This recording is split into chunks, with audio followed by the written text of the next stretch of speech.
Hi and welcome to this Python Beginners Programming course. My name is Ayodeji and I am going to be teaching you and taking you through this course. So if you are freshly new to programming or you are trying to transition from a different programming language into Python, this course has been specifically designed for you, and it has been designed in such a way that it is very interactive and very helpful basically.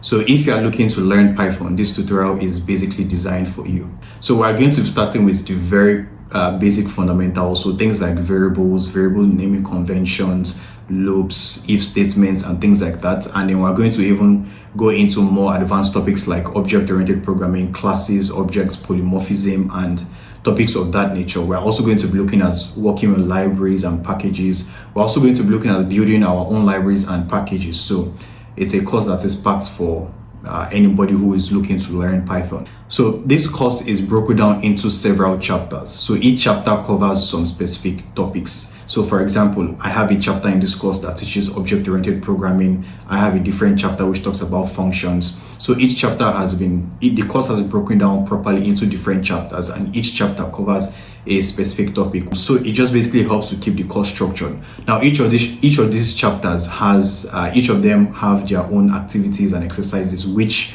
kind of gives you a way to practice all what you've learned. So at the end of some chapters, you have some exercises and courses that you can use to practice what you have learned. Also, I would also like to note that the entire course content, that is all the code which we are going to be writing, is present using a link in the description below. It's going to be tagged course materials or course content. So every single line of code that is written in this tutorial is available in the GitHub repository. So you can just visit it using a link in the description below. I am excited to start this course with you, and I hope at the end of this course you would have gained a lot of experience. Thank you for watching. Let's start the course right now.